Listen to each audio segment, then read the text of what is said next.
This is Elected, a podcast for women and our active accomplices in and around politics. I'm your host, Sarah Elder Chaminara, and today my guest is Tara Sloane. Hi, Tara. Hi, It's nice to have you.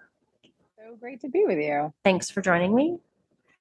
So, before we get started, in the spirit of reconciliation, it's important for me to share my personal commitment to learning the history of colonialism and the ongoing systemic violence and oppression against Indigenous peoples. The land where I live, work, and record from is the traditional territories of the Blackfoot Confederacy, the Siksika, Kainai, Piikani, the Tsuut'ina, the Stoney Nakoda Nations, Métis Nation Region 3, and all people who make their homes on the Treaty 7 region of southern Alberta. So, Tara, I have a confession to make first of all. Okay, I am not that into sports. that's okay. Is it? Okay. Yeah, I absolutely. feel like I've done something very bad because I'm talking to you and No, that's not the only world I circulate in, so I it's I know I that, yeah. totally get it. So Yeah. you are the former host of Top of Her Game and Hometown Hockey. You're also a singer, an advocate, and on your Twitter profile it also said you have or was it Instagram? It says loudmouth, and I very much relate to that Yes. because I feel like that label could also be described applied to me. But our conversation today, I mean, first of all, you're the first person I've had on the podcast in the sports world.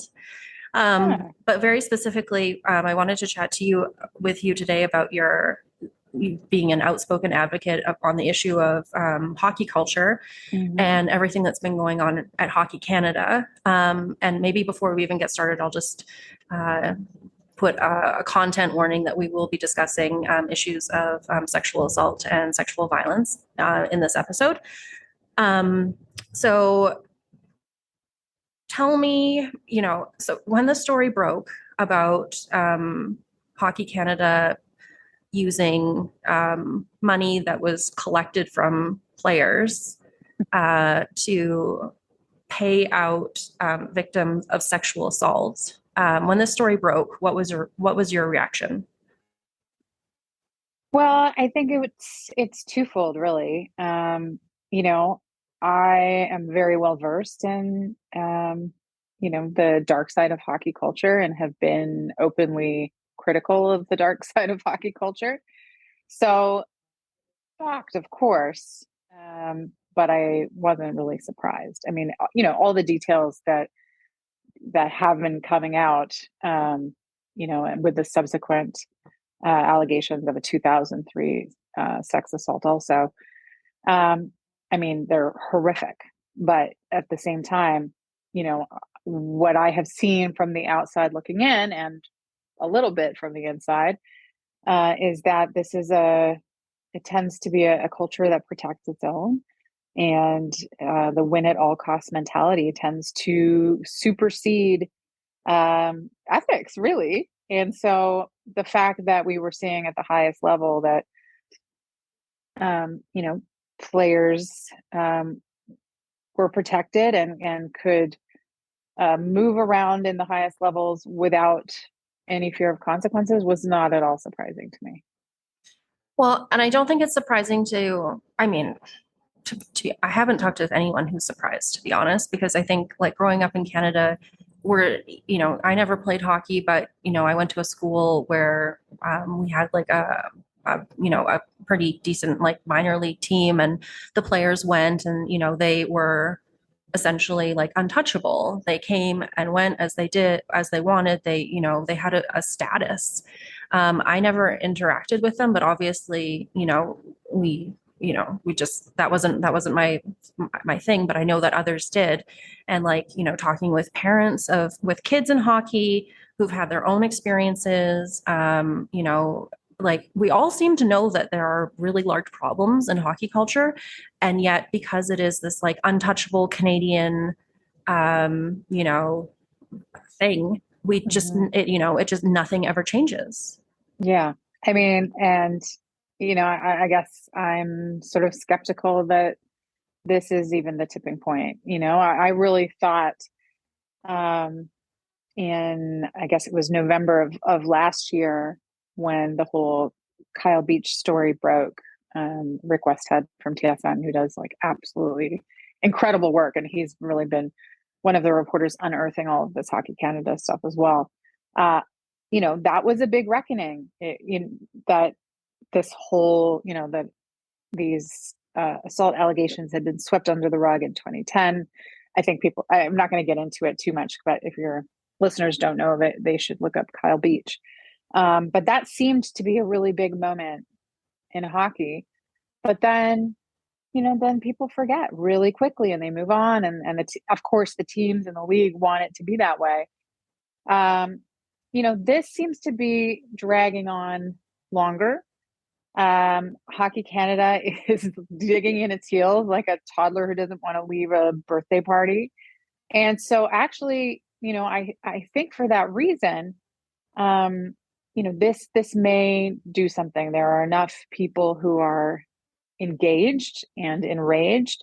I think once you really start, getting hockey parents mad, that's also another thing. People are upset that their dues money for minor hockey was used for this equity fund or whatever it was called, something very like under the radar. Well, I also don't think that I think that Canada seems to be underestimating its ministerial partner in all of this. So the relatively newcomer to politics, Minister Pascal St-Onge, who has responsibility for sports at the federal level and has taken this issue head on. And I don't necessarily think that they were prepared for that. No, it's a beautiful thing, actually. I'm seeing, Pascal and obviously, a number of, people on both sides or all sides. There's not only two here. All sides of the aisle, becoming, really becoming engaged in this issue. And so, yeah, I think there's no way hockey can't. They're just, they're hanging on like by their fingernails on a cliff. Like it's impossible. It can't continue this way. But yeah, it's sort of gone up so many levels that it's become a big deal, which is good. It has to. It does. It is good that it has become a big deal. Unfortunately, it had to be a big deal in the first place, because these things just shouldn't happen. But so, that what the changes that Pascal St-Onge are trying to bring in. So in that, there's an outside body, an outside level of scrutiny, because essentially you have like hockey regulating and overseeing hockey. And so it stays internal to the organizations. Right. And so there's that complete lack of transparency. And they will eventually have to sign on to the oversight organization, but they don't obviously want to. What other levels of accountability do you want to see brought into hockey and the broader sport culture? Oh my gosh. I mean, it's like where to start, I mean, well, it has to be at all levels, I think, with hockey specifically, but this would apply to all sports. Obviously we look to the NHL and Hockey Canada at the highest levels, to really, set the bar and set the standard for ethical behavior. And, we aren't seeing it there. So, they have to enact programs that are real programs. Like I did a couple of interviews with a guy named Brady Leibold who used to play junior hockey and played some pro. And he was saying that, when the teams would get these videos that were like, here's what consent means, and here's blah, blah, blah, and here's what LGBTQ culture is, they would literally go to sleep. Like they'd sit on their locker room floor and they'd go to sleep. These things aren't enough. And I feel good that people like Sheldon Kennedy are stepping in and getting some training going at all levels of hockey. But, I think that you have to, it has to be a real investment. It can't just be a series of videos that get passed around. I think encountering people with lived experience, having in person, I think is crucial. And then, but then this has to start at the lowest levels of hockey. This has to, this culture becomes deeply ingrained very, very quickly. The culture of winning, the culture of silence, the culture of, protecting the whole at the expense of the one. So, and I think, it is really hard. I recognize that people running minor hockey associations are volunteers, and they themselves are not necessarily versed on all the things they need to be versed on. But I think the approach has to be different, and there has to be an enormous amount of intention and investment in education primarily. And then, of course, there's the accountability piece. Because, junior players, and kids grow up in Canada and around the world too, but starting to skate, so early on in life. And so many parents have the dream, I'd say a Canadian like dream of their children playing in the NHL one day and, having that, that ultimate Canadian kind of moment and way of life for so many people. But then, so few do go on, but eventually some of them do become NHL players, and they do take all of those experiences with them, and then so it's but there's also harm done to the players themselves in this culture of silence. Absolutely. But we don't see a lot of current players, or correct me if I'm wrong, but current players in the NHL, for example, speaking out about this. Why do you think why is that? Why don't more of them speak out? Because that is in itself the culture of silence, right? It's just, it's the culture of silence is not, it is tacit, right? It is just, it's implied. It is the fact that you're trained not to go against the grain. And by the time you get to the NHL, you've had, since you were 5 years old, you've been trained, keep your mouth shut, just persevere. And you don't want to throw anybody under the bus, no matter what. And that's it. And it's just, yeah, it's so shocking to me, how few players, I just keep waiting for somebody, right? I just keep waiting for a surprising event, somebody in the NHL who just says like, it's enough. But yeah, there are very few.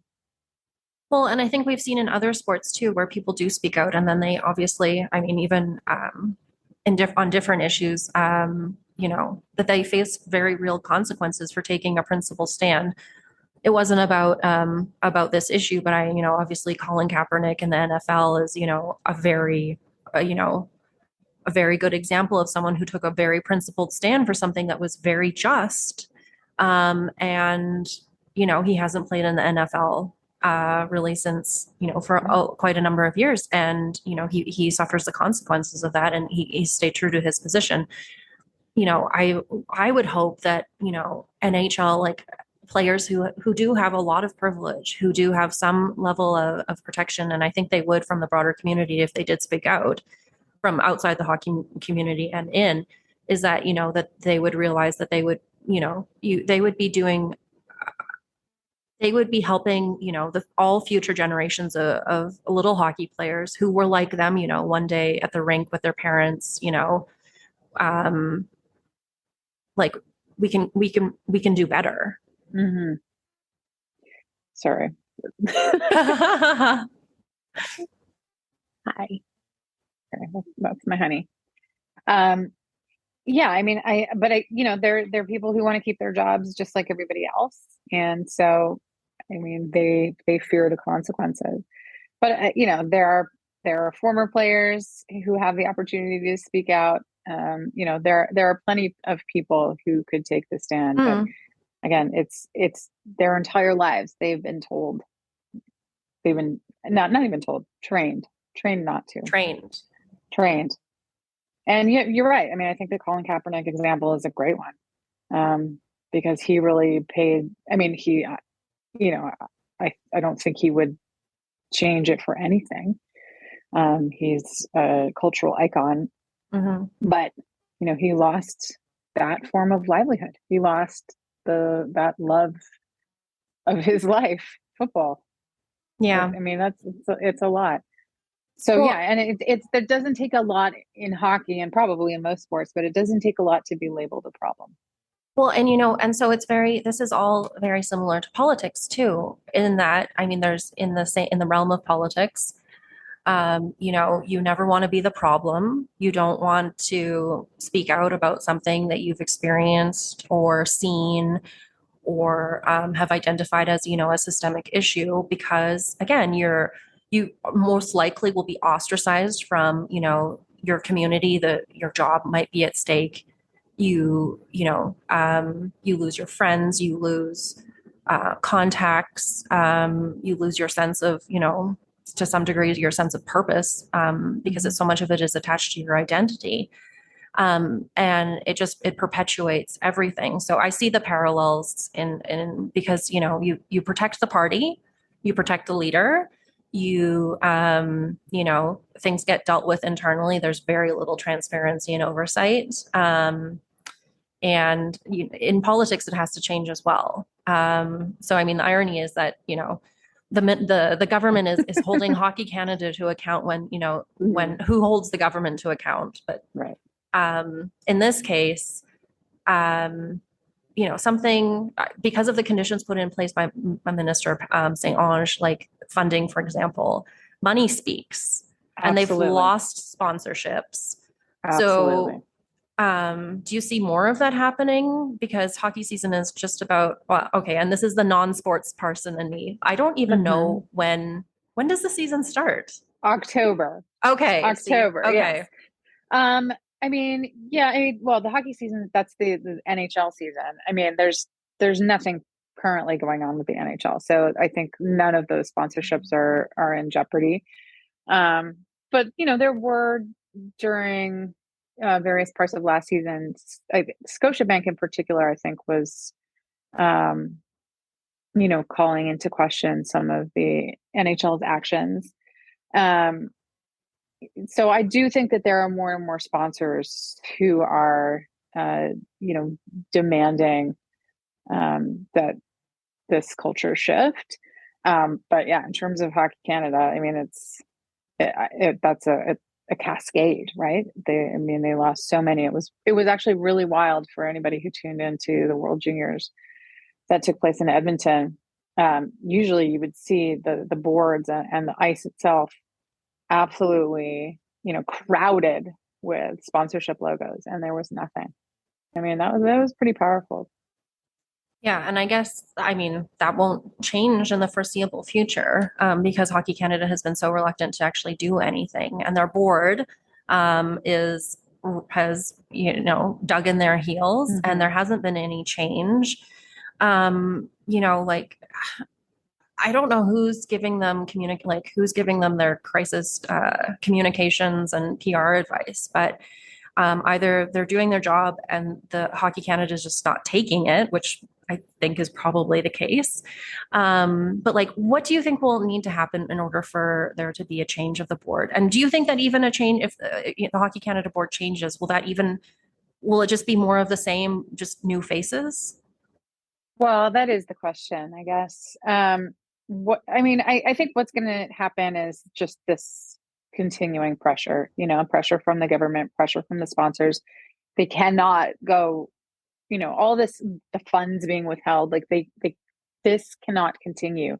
And I mean, I haven't looked lately at which provincial hockey organizations are sort of, splintering off or threatening to splinter off. But, everything is just so divided right now that you would think that they would have realized this already, but they can't financially sustain this, let alone in good conscience sustain this. So I really just think it's a matter of time. I think they're literally hanging on by a thread. But that, of course, does like the question, like, who makes up the new board? How is this board appointed, and by whom? Right. So, If they're those are, handpicked by the current board, right? yeah, I mean, so yeah, there has to be oversight, and that they can't just like, Hey, pat Jim, their buddies on the I shoulder. know, like, hey, Jim, I know we just, we just had a pool party and, I know that we're all of the same mind, like, and like, whatever. Right. Yeah, we all know, and it's the same in sport or business or politics. Mhm. You have to have a wide variety of people and lived experiences sitting around that proverbial table, in order for things to shift at all. Well, and so it makes me, I mean, as a very, well-known Canadian sports broadcaster and reporter, did you ever, because you do come at things from sports and you are a feminist and you speak out on these things, did you Mhm. ever get anybody telling you to stay in your own lane? Luckily, when I was at Sportsnet, I a ton of support from my immediate team. Like, hometown hockey was really an island, and we I think we shifted the way that hockey storytelling happened, to tell you the truth. I think we it's become much more common to do features that, um, on difficult topics, and um, on inclusivity, and I think that's become the norm in conventional hockey broadcasts. But when we started, it really wasn't. And so I really think that we did change the landscape. And that is because we had a great team. Our executive producer, Allison Redmond, Ron McLean, obviously, and just all of our producers were really devoted and dedicated to, I mean, obviously we celebrated hockey, right? That was sort of the purpose of it, but we told truths. And so, again, after that Kyle Beach story broke with the Chicago Blackhawks in November of last year, I editorialized, I spoke for a few minutes on it, and nobody vetted me. Nobody asked me for, a script or anything, what I was going to say. So I had that support. That doesn't mean that there wasn't, you know, a ripple effect. Like, do I really know what the NHL thinks of me? Not really. But can I imagine that they might be a little wary of me? Yes. And I know, up the sort of chain of command where I work, um, if people, you know, they kind of put up with me, I think they tolerated me maybe more than celebrated me. But I don't know who. I didn't ever hear it from anybody. I'm lucky. I didn't get my wrist slapped. Yeah. But then on the online aspect of it, because it is so public facing, Yeah.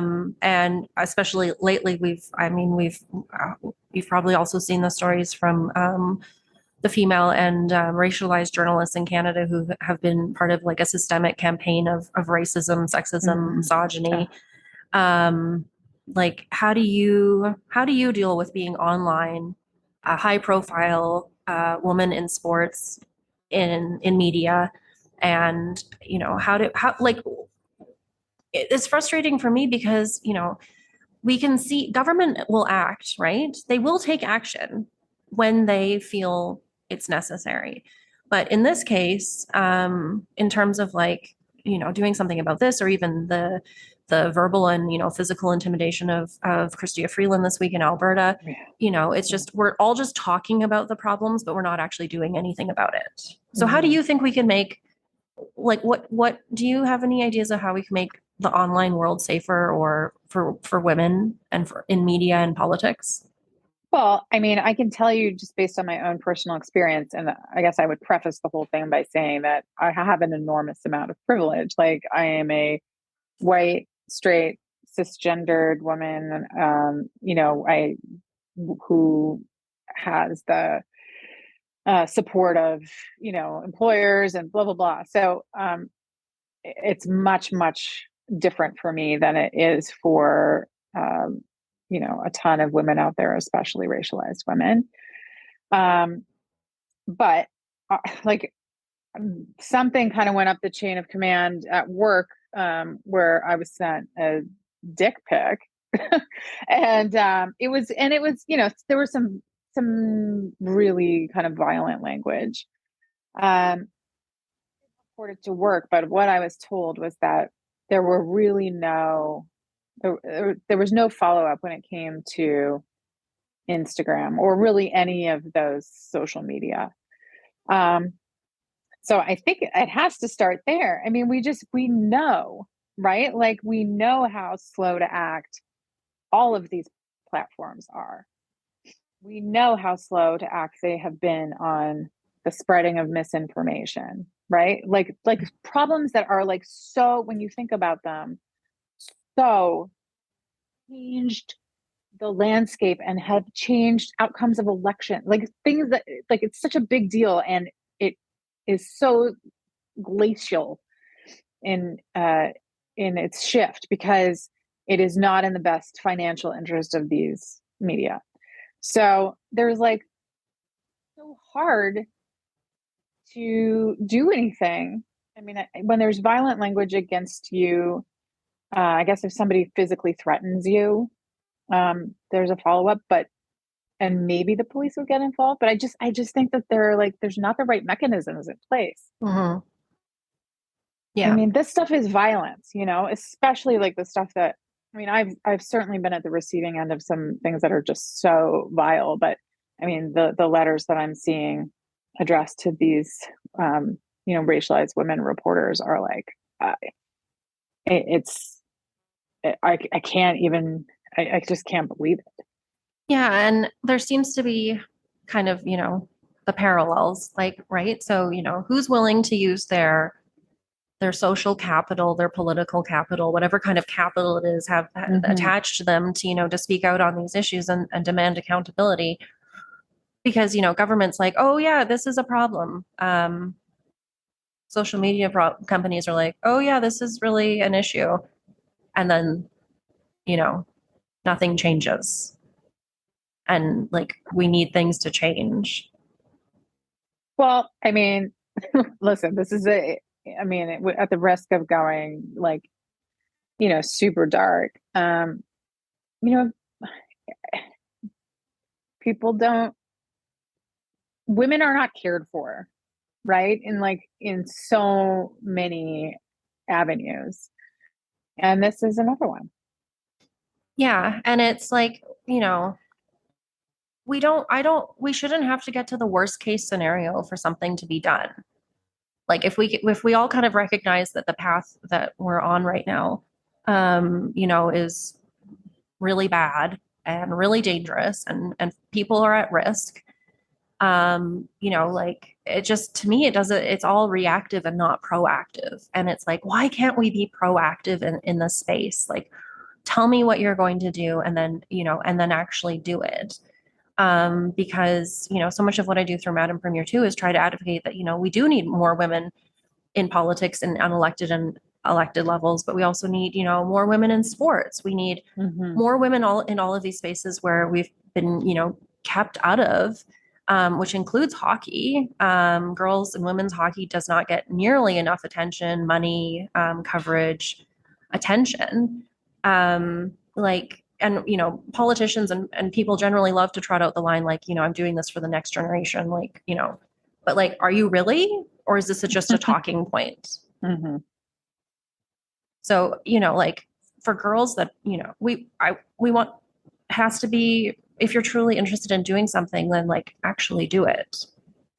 Yes, I could not agree more. And, I think you and I are of the same school where we push and we push, and it's going to take disruptors like us, but it feels uphill. It really does. And in weeks like this, it feels too like it's not just like we're going uphill, but it's like pushing a boulder that's like falling back. because so many people are saying like, oh, this is just the way it is, or you need to have a thicker skin, or if you don't want to do it, then don't be in, or if this bothers you, don't get in the space. And it's like, why can't we change the space? Why can't we change Exactly. hockey? Why can't we change Yeah. politics? Why can't we change government, business, like all of the things? Right. I mean, nothing, these things haven't felt like problems to the people for whom they are not a problem. But if Exactly. it doesn't leave any room for anybody else. Yeah. I was listening to a podcast on the way here and I got so angry. Like I'm one of the people who like I rarely watch hockey, but but when I'm watching something political, I definitely yell at the TV. Mhm. And I was talking back to my car, and it was it was three men talking about these kinds of issues. And first of all, like it'd be great if they could have included a woman in the conversation, but also B, like one of the guests that they had on was like like all of these issues, people are trying to play identity politics, and we really just need to understand, why people are feeling left behind and all of these things. And it's like, well, because the world has changed and women are in spaces, and because we're actually taking equity and equality seriously now. So the world doesn't feel like the same because it's not the same. Mhm. And it never will be. Mhm. So, like, am I sorry? Not really. No. No, No. no. Like, welcome to the new world. Absolutely. I just, Well, and that's, I mean, that's why, why we're seeing such a pushback to, like, why we're seeing all these backward sliding things happening, right? Like why we're seeing Roe v. Wade. And I just saw something in the New York Times last week about, corporal punishment is on the rise. We're going back to like the 50s, right? yeah, bringing back, Because that's a much more comfortable place for the powers that be. well, and the powers that have traditionally and always held power in society and Hmm. are uncomfortable with, with women taking up space, with, people of color, with, being outspoken, and, the pie being divided more equally. It's like, well, I'm sorry, your piece isn't as large. It's because we all want to have relatively the same size pie piece. Yeah. Move over. I'm with you. I Yeah. am with you. Well, thank you so much for taking the time to speak with me, and keep speaking out. And I'm excited to Love it. see what happens in your next adventures. You. Yeah. Thanks. And thanks for having me. And thanks for doing what you do. And yeah, we'll keep on pushing that boulder up the hill. Yeah, right? Even when it's hard and our toes get hurt. Mm-hmm. Yeah, we need more people pushing up. Yeah. Okay, thanks, Tara. Thank you. You're very welcome.